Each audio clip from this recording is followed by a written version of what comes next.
I've been a little obsessed with self development because I need to. Until I was like 23, 24 years old, I was useless. Uh, I was a good fighter. I was training, fighting, and partying a lot, contributing nothing to society. When I realized I was a piece of shit, I started changing at 24. I moved to the US. I started a business, worked really hard for the first time in my life. I started making up for the time that I lost in the past, right? And then I met this girl in 2019. She was a really cool girl, a fighter also, would hit it right away. And we stayed together for like 4 years. But about, I don't know, 8 months in, something like that, I found out that she had emotional problems, anger issues. And man, I was not ready for that. I was not at the point of my self development where I could handle that at all. My work ethic is what suffered the most. I blamed her for making my life so much harder, but it was just my old lazy self giving up after meeting that resistance in that relationship, right? Like I said, I wasn't at the point of my self development where I knew stuff that I know now, like relationships are supposed to be work. I didn't know that. I thought relationships were supposed to be just a good thing that you have in your life while you work on other stuff. Just became lazy again, not being able to accomplish what I wanted, not being able to work as hard as I was before. And at some point, I decided to address the problem by breaking up. It took me 2.5 years to be able to break up.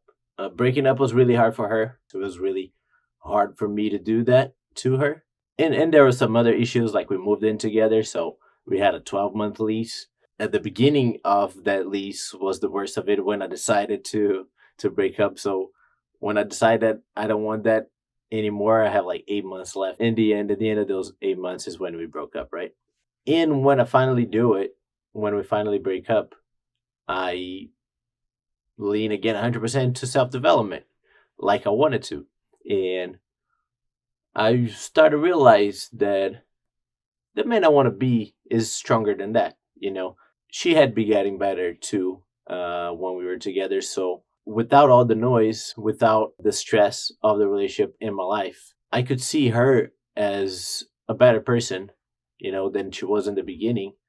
And I saw me as potentially a lot better man being able to handle all of that. And after we were broken up, she went on a podcast, said wonderful things about me, right? So listening to that, I'm like, man, we should give it another try. Try to do it right this time. And that was like, I don't know, a month after we had broken up. So I go talk to her and say what I'm feeling, what I think we should do. But she already has another guy, another soon to be boyfriend. And that's it. Like, that was not going to happen anymore. Like, I've been here in the US for 6 years, 4 years with her. So, like, we have 400 friends in common. We used to train at the same gym. Even her new boyfriend I had trained with years ago in OpenMat. So now I'm seeing her and her boyfriend on my friend's social media, on her social media, and they look super happy. And like 60 days before that, we were living together. Not to say before she met her new boyfriend, she's a very attractive woman, and she exposed her sexuality.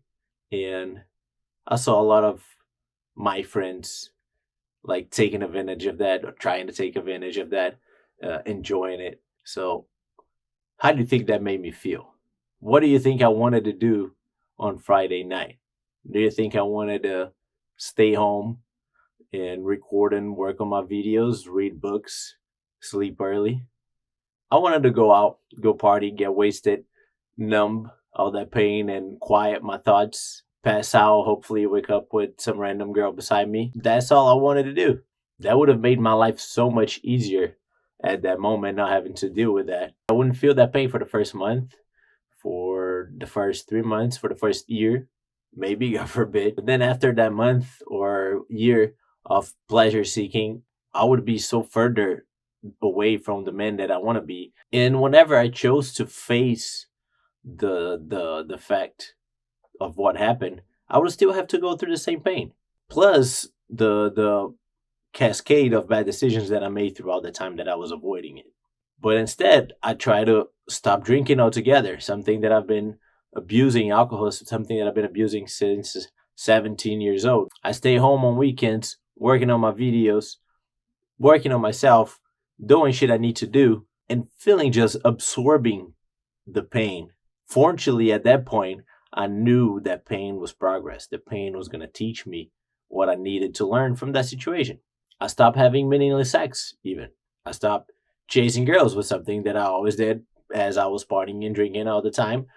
One of the main reasons was to get as many girls as I could. I had matured through those last years, right? But at that point, when I went through the rejection of trying to go back to the girl that fought for me, I don't know, the 2 years that I wanted to break up with her, she fought for me so hard. When I wanted to go back to her, she was like, no, it's not you anymore, it's this guy. That rejection, like, I always took a lot of pride in being independent. Before this relationship, my only serious relationship was when I was 17 years old, 17 to 19. I was like, oh, this is not for me. I'm too independent. I'm not made for this, right? In this 4 years with my girl, I learned that I'm not that person anymore. But I thought I was so independent and I was so proud of it. And now that I'm trying not to chase girls, I can feel the need to chase girls. And the girl that I'm communicating with, she's like so chill and cool because she has a life. And I'm so like eager to be with her all the time.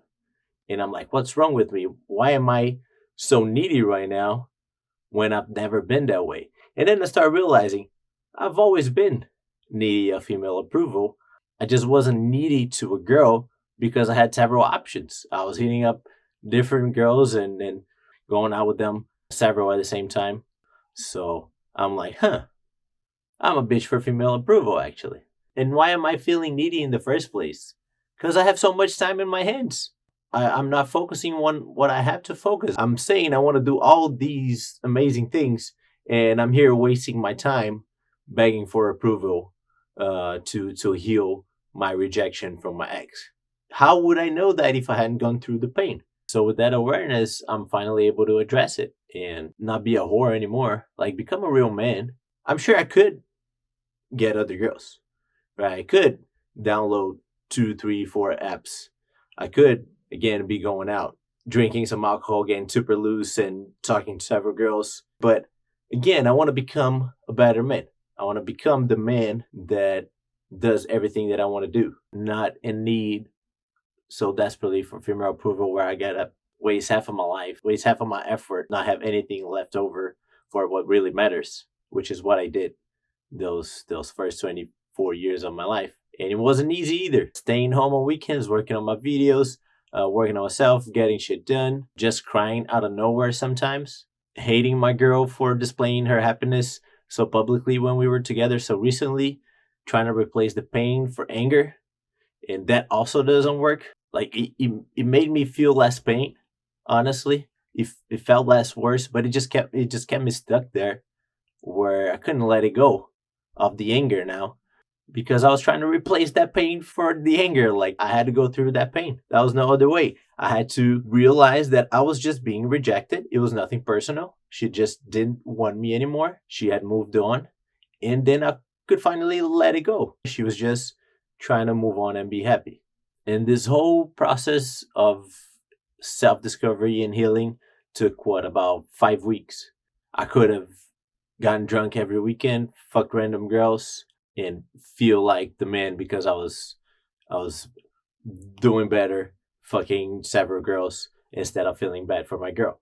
And my social media would have gone nowhere. My students probably wouldn't be happy with me. My shape would suffer a lot in my fighting career. And whenever I decided to face what I had to face, I was still going to have to go through that pain the same way. And I'll have to deal with whatever cascade of bad decisions that I made through all of that time that I decided to ignore it. But instead, I chose to accept the pain, to make it hard on myself, to not try to take the easy path. We're not trying to experience only good feelings. We're trying to experience everything that comes our way that we have to. So we learn and create the men that can give us the result that we want, right? We don't chase the result. We don't chase the feelings. We create the men because that's the only way to get the results. And now, in a relatively short period of time, I'm a lot further than what I was. Great things happened for me. I traveled to Brazil to corner a UFC main event. I've developed my social media a good amount. I've been doing it consistently since the breakup. For like, if I chose to just fuck around and avoid the pain, I'd have gone nowhere. And it's not a lot what I did with my social media, but again, in a short period of time, it's just a good feedback because now I see what worked and I can keep developing and building onto that, which I would be still on zero, still on square one if I chose to avoid the pain. I mean, still on square one, and maybe I hadn't gotten started yet. I knew what I had to do. We all know what we have to do, and I just ignored my brain trying to justify it. It probably would be better if we did this, but we can afford to do that instead. Let next week we'll do it. Next month we'll do it. We have time. We're still 30 years old. Like, we'll have time. We all know what we have to do. And thankfully I did, because back then it was hard to have hope. Looking to the future, it was hard to have hope. And now after you're past it, and like I said, it lasted like 5 weeks. It's not too fast, but I'm living to 110 years old at least, okay? Like, if I don't die in a car accident before, like I said, I live in Houston. But you just go through that pain, man. Just go through that pain. It's going to feel a lot better once you do. And you have to work on yourself. If you're not working on yourself, what are you even doing in life? The work instills the worth. Everything you work for is what you value. If you don't work on yourself, you're not going to have self-worth. And the work's going to involve pain sometimes. Sometimes it's going to involve a lot of pain. But what's the other option? Avoid it, numb it with alcohol, drugs, and pleasure seeking? Until when? For how long? And how's that going to look like in the end? Pain is good. And you're a gangster. Get used to it.